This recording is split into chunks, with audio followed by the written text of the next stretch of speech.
আজ আমি স্বপ্ন পূরণ আর ভাগ্য বদলের গল্প বলতে এসেছি। এই স্বপ্ন পূরণ আমার মতো হাজারো কর্মপ্রত্যাশী তরুণের, এই ভাগ্য বদল চিরায়ত বাংলায় ছড়িয়ে ছিটিয়ে থাকা কোটি প্রাণীর। মাননীয় প্রধানমন্ত্রী, আমি এসেছি ফরিদপুর জেলার শুভারমপুর গ্রামের ভূমিহীন এক কৃষক পরিবার থেকে। বাবা আর ভাইদের সাথে অন্যের জমিতে সেচ দেয়া, চুক্তিতে ধান পাট কাটা, ক্ষেত নিড়ানি দেওয়াই ছিল আমার পরিবারের উপার্জনের উৎস। ঝড় বৃষ্টির রাতে ছনের ঘরে চালা উড়ে যাওয়ার ভয়ে ঘুম হতো না আমাদের। সেই আমারই ইচ্ছা ছিল প্রকৌশলী হবার, কিন্তু বিজ্ঞান বিভাগে পড়াশোনার খরচ চালিয়ে যেতে পারবো কিনা সেই আশঙ্কা ছিল। আমার ইঞ্জিনিয়ারিং পড়ার স্বপ্নটা প্রায় শেষই হতে যাচ্ছিল, যদি না রাজশাহী বিশ্ববিদ্যালয়ের ফলিত পদার্থবিজ্ঞান ও ইলেকট্রনিক ইঞ্জিনিয়ারিংয়ে পড়ার সুযোগ পেতাম। কেননা অর্থের অভাবে কেবল রাজশাহী বিশ্ববিদ্যালয় ছাড়া অন্য কোথাও ভর্তি ফর্ম তুলতে পারিনি। বিশ্ববিদ্যালয় প্রথম বর্ষে পড়ার সময় মাঝে মধ্যেই আমার ভাইয়ের সাথে আমাকে রাজমিস্ত্রির কাজে যেতে হতো। প্রাইভেট টিউশনি না পাওয়া পর্যন্ত প্রথম বর্ষের বেশিরভাগ সময় আমি সকালে নাস্তা করতে পারিনি। ফলে 15 টাকায় দুপুরের খাবার এবং 12 টাকায় রাতের খাবার, এই মোট 27 টাকায় আমার দুবেলা খাবারের খরচ পড়ত।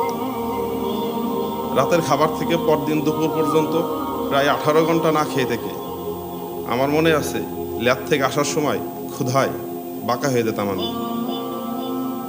মাননীয় প্রধানমন্ত্রী, এমন একটা অনিশ্চিত জীবন থেকে উঠে এসে আজকে আপনার সামনে কথা বলার সুযোগ পেয়েছি বলে পরম করুণাময় মহান আল্লাহর নিকট লাখো কোটি শুকরিয়া।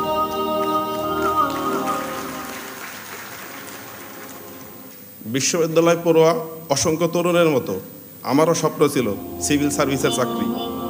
মাননীয় প্রধানমন্ত্রী, সরকারি চাকরি প্রাপ্তিতে আপনি মেধাকে সর্বোচ্চ অগ্রাধিকার দিয়ে নিরপেক্ষতা, স্বচ্ছতা ও যোগ্যতার মূল্যায়ন নিশ্চিত করেছেন।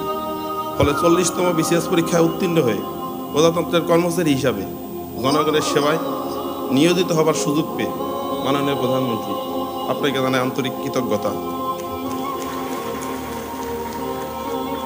কিন্তু এখানেই গল্পের শেষ না।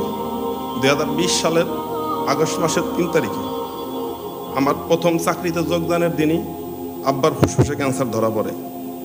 এর 2 মাস আগে করোনা আক্রান্ত হয়ে আমার ভগ্নিপতি মারা যান। সন্তান সম্ভাবনা বোন আর তার 2 সন্তানের ঠাঁই হয়েছিল আমাদের পরিবারে। চরম আর্থিক সংকটে যখন আব্বার চিকিৎসা প্রায় বন্ধ, তখন আব্বার চিকিৎসার জন্য সরাসরি আপনার নিকট আর্থিক সাহায্য চেয়ে আবেদন করেছিলাম। বিশ্বাস ছিল মাননীয় প্রধানমন্ত্রীর সাড়া পাবো, কিন্তু এত দ্রুত সাড়া পাবো এটা ছিল কল্পনাতীত। মাত্র কদিনের মধ্যেই জেলা প্রশাসক ফরিদপুর আমার আব্বাকে ফোন করে মাননীয় প্রধানমন্ত্রীর সাহায্য প্রদানের খবরটি জানান। কিন্তু চিকিৎসা শুরুর মাত্র 15 মাস পর আব্বা মারা যান। এর কিছুদিন পর মেজো ভাই এবং বিধবা বোনের শরীরেও ক্যান্সার শনাক্ত হয়। পরিবারের এমন মানবিক বিপর্যয়ের মধ্যে আবারও মাননীয় প্রধানমন্ত্রী আপনি সাহায্যের হাত বাড়িয়ে দিয়েছিলেন।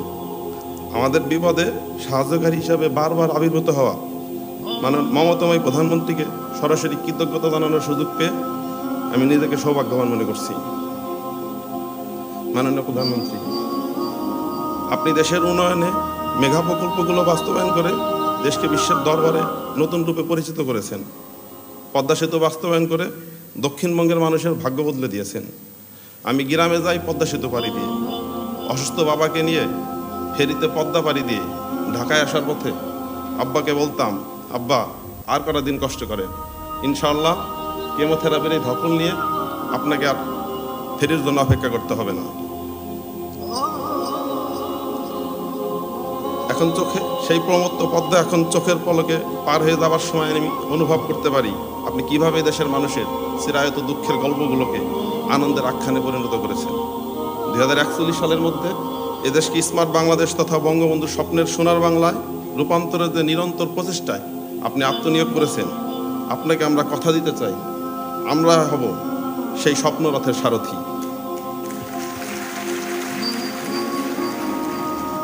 অজপাড়াগাঁয়ের ভূমিহীন কৃষকের যে ছেলেটি আজ প্রজাতন্ত্রের নবীন কর্মচারী, জাতি ঋণ পরিশোধের সামান্য সুযোগও সে হাতছাড়া করবে না ইনশাআল্লাহ।